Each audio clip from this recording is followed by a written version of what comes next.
It's December 28th, and I may be the only one who notices this, but it seems like there's a physiological phenomenon that overtakes the masses in the month of December. And this physiological phenomenon, it affects everybody who we know and love. And I've noticed it just come up so frequently this past month as I've been having discussions with people who are trying to lose weight and keep it off. And this phenomenon is crazy. What happens in this physiological phenomenon is that for some reason in the month of December, people spontaneously start to gain body fat. Adipose tissue, fat cells just spontaneously show up just from people stepping onto planes. I don't know if it's the altitude or something, or just from people being around their kin, around their family members. I don't know if there's some weird genetic thing where when you're surrounded with family members, fat cells just seem to deposit themselves around your belly. It's this really weird thing where everybody starts to gain weight because of the holidays and everything involved in the holidays. And so because it's December and everybody seems to be gaining weight because of the holidays, I thought I'd, communicate some potential solutions to this issue. And hopefully you're picking up on my sarcasm. I've been told that my sarcasm can be a little bit too deceiving in some scenarios. But obviously, what I'm saying here is that it's not actually the holidays that lead to you gaining the weight that you've gained. It's not actually the act of you stepping foot on a plane, traveling into a different location, being around family members, that leads to you gaining 5 to 15 pounds every single freaking December.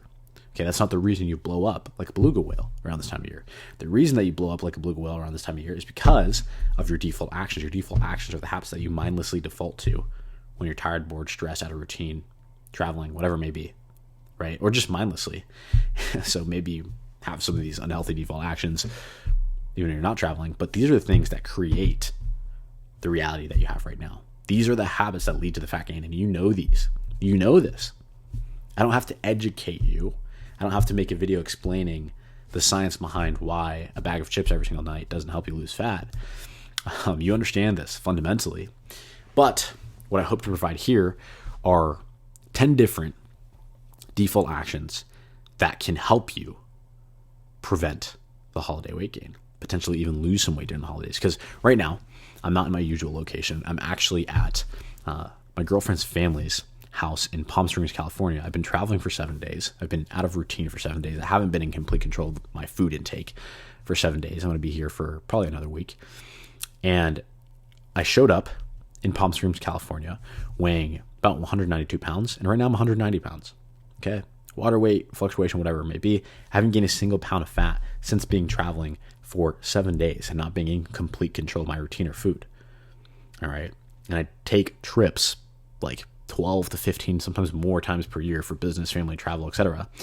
And if it was the travel or the family that made people fat, then I'd be really fat, and I'm not. So here are 10 things that you can do to make sure you're not blowing up like a beluga whale just because of the holidays. All right, let's get into it.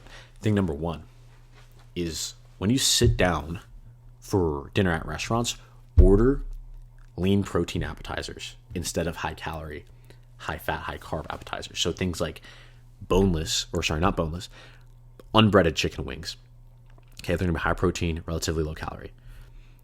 Especially if you get something like buffalo, which is a lower calorie sauce. Excuse me. Or you get like a dry rub. Get things like beef tartare, tuna tartare. It's literally raw meat. Okay, with some things mixed in, of course, to make it taste really good. But it's lean protein. Okay, ceviche, lean protein with vegetables. Get these leaner, higher protein appetizers. Number 1, so that you're not overeating and going like all out on chips and salsa at the Mexican restaurant and gaining a bunch of fat from the calories you consume, but so that you're more satiated going into the meal, so you don't overeat the other thing that you ordered, your main course. I did this the other night where we had ceviche for an appetizer, and I ate basically as much ceviche as I could. And what happened when they brought out the main dish, we were at a Mexican restaurant, was I didn't even end up finishing the main dish. And I can eat, right? But I just ate really the main protein source with some of the other carb there. And I left some of the carbs alone, the other sides alone, the beans, the rice, whatever it may be. Maybe I had a spoon or two of them, or a forkful or two of them. But eat order high protein appetizers. Okay. Tip number 2 is keep a case of Fairlife protein shakes on deck at all times. You can find them at Costco, Target, Walmart, whatever it may be. They're going to be between 26 and 42 grams of protein or something like that. They taste amazing. If you can't find them at a grocery store, order them on Amazon. They'll be delivered to your front doorstep. But these protein shakes are awesome. You can eat them for breakfast to keep you full, so you're not snacking, before lunch. You can follow up low protein meals with these. So especially when your family kind of makes a meal that's not the highest protein, like we had last night, you can follow up your meals with these protein shakes to still hit your protein goals, still retain your muscle mass, still stay full so you're not overeating. Okay. This is something I did last night, right? Basically what we did for dinner was like this massive, amazing charcuterie board, like display, and it was delicious. And I was able to participate in that and enjoy it, but it was low protein because the only protein sources were like these little pieces of salami essentially. And so I just had a protein shake after. And I also followed up with more lean meat afterwards too. But follow up your low protein meals with these protein shakes. It's going to make it really easy to actually eat a sufficient amount of protein throughout the holidays. Tip number 3 is when you're on the road, make your default snack beef jerky. It's available everywhere.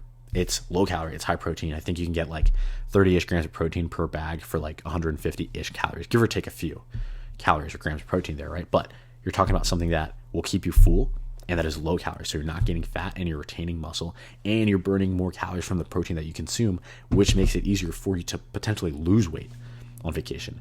Make beef jerky your go freaking to on the road snack. Keep it on deck. Keep multiple bags in the glove box. Who cares? Right? Make sure it's always there. Make sure it's always ready. Make sure that is your default snacking option on the road.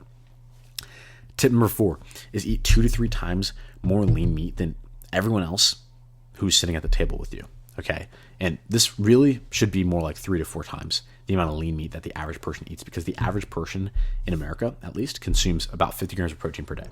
That's just the amount of protein that a human being needs to consume in order for them to not wither away and die. But the goal of losing fat, the goal of maintaining a lean body fat percentage, the goal of building muscle is beyond the goal of not dying. Not dying isn't much of a goal to aspire towards. Okay. And so if you want to be lean and healthy, you need to eat more protein than the average individual. And if you eat 3 to 4 times more protein than what's on the plate of everybody else around you, you're probably going to be getting somewhere between 150 to 200 grams of protein per day, which is probably good for most people.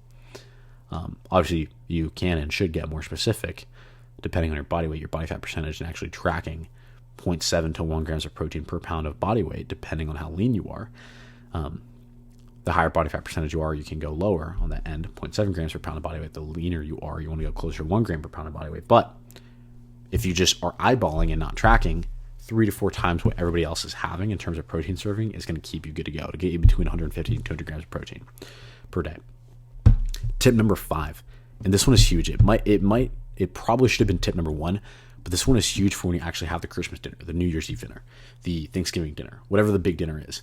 Tip number 5 is eat the protein on your plate first before eating any of the sides on your plate. So you make your plate for Thanksgiving dinner: stuffing, mashed potatoes, asparagus, turkey, ham. What else did I have for Thanksgiving or Christmas dinner? Whatever else you have on your plate. All things that are generally high calorie, so they'll lead to fat gain, plus they're not filling, they're not satiating, right? Which means that it's easy to overeat them. If you eat the protein, the turkey first, the ham first, what that's going to do as you're eating it will trigger the release of a hormone called leptin in your brain that literally makes food look less appetizing. It makes you feel full and satisfied. That's what this hormone does. And so if you eat the protein first, it gives time for leptin to secrete. So when it comes time to actually get to the sides, you can eat them in a controlled fashion. You can have just what's on your plate and not stuff yourself, right?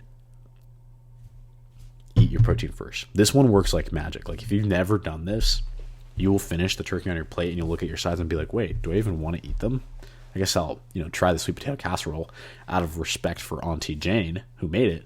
But you get to make that logical decision versus some emotional decision where you're like, why am I elbow deep in sweet potato casserole and eating until it's coming out of my ears, right? Eat the protein first. Tip number 6 is wake up before everybody else and do the things that fill your cup.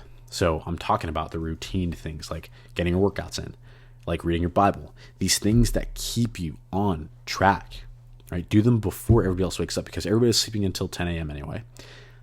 Plus, if you do them before they're up, you don't have this like peer pressure to not miss out on activities throughout the day, right? And by the way, if you're not doing this right now, maybe it's why you also have gained weight outside of the holidays. Hint, hint. This isn't just a December issue for 75% of people in the United States, but maybe you should start doing that anyway, whether you're traveling or not. Maybe this traveling opportunity, this holiday opportunity where you might be working less or working not at all, is a good like time to practice these morning routines that keep you centered, that keep you focused, that keep you in control. Okay, so wake up before everybody else and do the things that fill your cup. Get your workout and get your Bible in, and you'll attack the day and show up better for everybody. Tip number 7 is when you're planning excursions, be intentional about planning active excursions. So things like hiking, things like throwing a frisbee with somebody in the park, things like golfing, as long as you're not pounding beers while you go out golfing, because that defeats the purpose. But make sure you're intentional about finding activities which will help you burn more calories, help you get more vitamin D, get some D, raise your T, right? We've heard it, we know it, we love it, it's funny, it's confusing to some, but if you know, you know. All right, get some D, raise your T. Number 8 is tell your family your goals. I know a lot of people don't recommend telling people your goals because there's a dopamine hit associated with telling someone your goals that's very closely related to just reaching your goals in the first place, right? People go like, oh yeah, that's awesome. You receive that validation. It can feel good. But as long as you're the type of person who takes ownership, I think this will actually aid you to tell people your goals. And here's why. Telling people your goals acts as a form of accountability to your goals, as long as you're the type of person who takes ownership and doesn't just want validation. Okay. So if you're one of those idiots, low self-esteem, I need validation from people, yay, then don't tell people your goals. But if you have a sense of ownership, then tell people your goals. It helps you stay more accountable.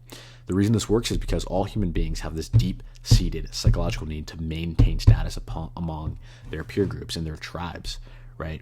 Because when we maintain status, we're more protected, right? We're not the person who's, the omega of the group and we don't get exiled.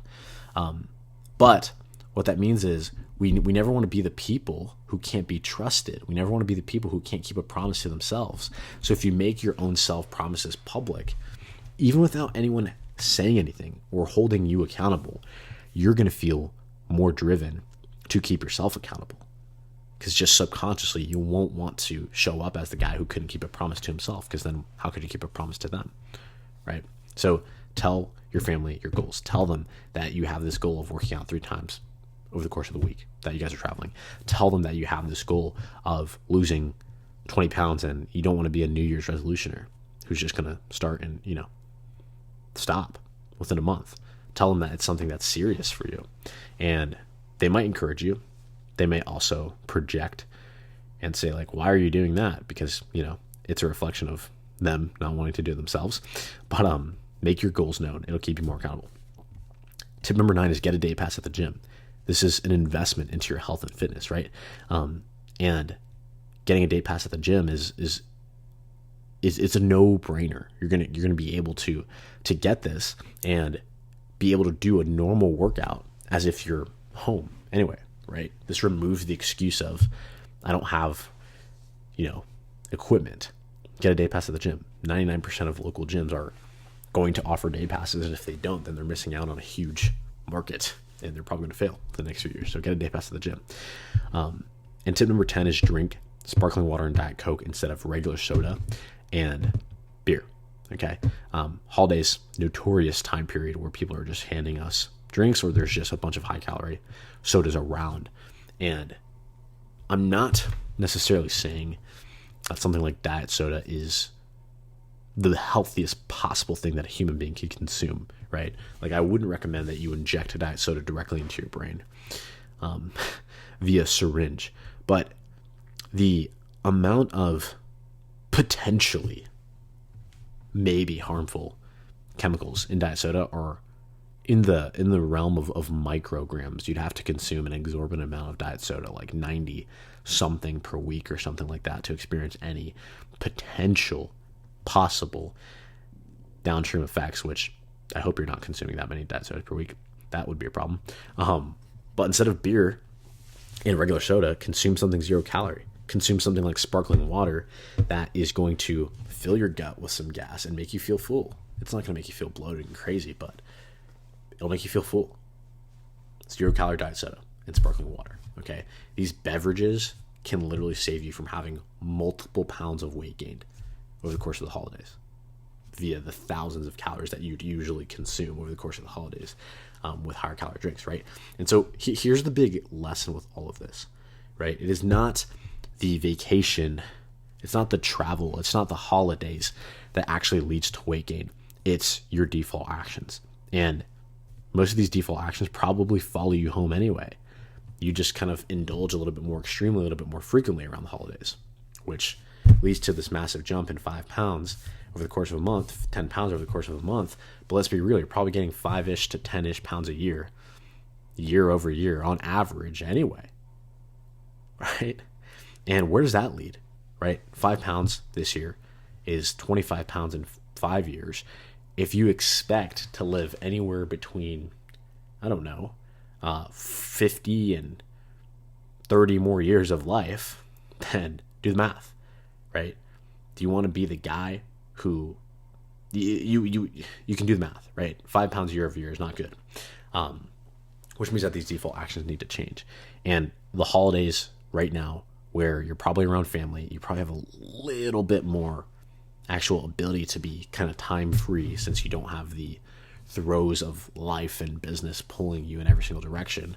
This is a perfect opportunity to practice implementing these new default actions. All right, there's going to be a section of people who watch this video, and I call these guys the mental masturbators. They're going to watch this video and they're going to be like, yes, Gabe, yes, these are great ideas. They all make sense to me. I'll start them Monday, January 1st, which happens to be New Year's, December 2024.